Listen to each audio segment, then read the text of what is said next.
उत्तर प्रदेश के ग्रामीण अंचलों में इन दिनों चुनावी सुगबुगाहट अपने चरम पर है और हर चौराहे पर बस एक ही चर्चा है कि आखिर पंचायत चुनावों का बिगुल कब बजेगा।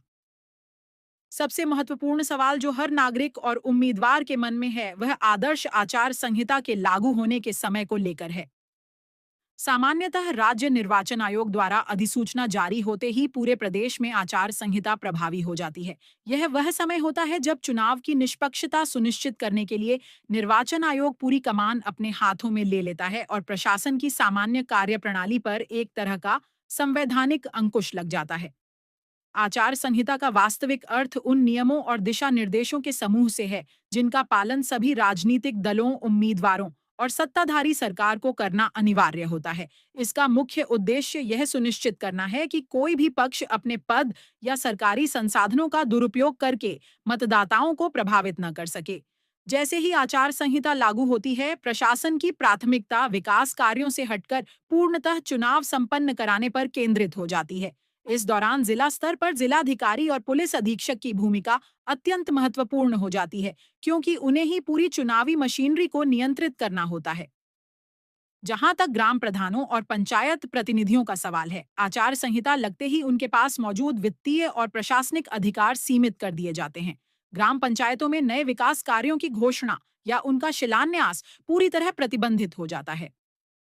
अक्सर देखा गया है कि चुनाव से कुछ समय पहले ही ग्राम प्रधानों का कार्यकाल समाप्त होने की स्थिति में प्रशासन प्रशासक एडमिनिस्ट्रेटर की नियुक्ति कर देता है, जिससे ग्राम प्रधानों के हस्ताक्षर से होने वाले भुगतान रुक जाते हैं। सचिव और अन्य पंचायत स्तरीय अधिकारियों पर भी निर्वाचन आयोग की सीधी नजर होती है और इस अवधि में उनका स्थानांतरण या नई नियुक्तियां करना सरकार के अधिकार क्षेत्र से बाहर हो जाता है। आम जनता के लिए आचार संहिता का मतलब अनुशासन और सुरक्षा से जुड़ा होता है।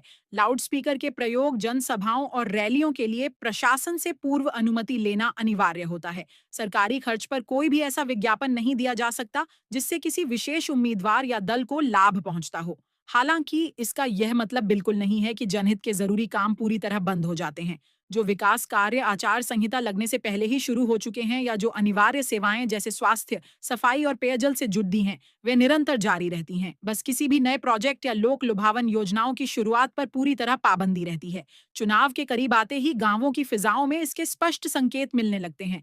सरकारी दीवारों से पेंटिंग्स का हटना, होर्डिंग्स और पोस्टरों का हटना और प्रशासनिक अधिकारियों का गांवों में औचक निरीक्षण बढ़ जाना इस बात का प्रमाण होता है कि आचार संहिता किसी भी समय लागू हो सकती है। पुलिस द्वारा शस्त्र लाइसेंस जमा करने की प्रक्रिया और शरारती तत्वों पर की जा रही पाबंदी की कार्रवाई यह बताती है कि निर्वाचन आयोग अब पूरी तरह से सक्रिय मोड में है। उत्तर प्रदेश की ग्रामीण राजनीति में यह दौर सबसे संवेदनशील होता है, क्योंकि यहीं से सत्ता का नया समीकरण तय होता है।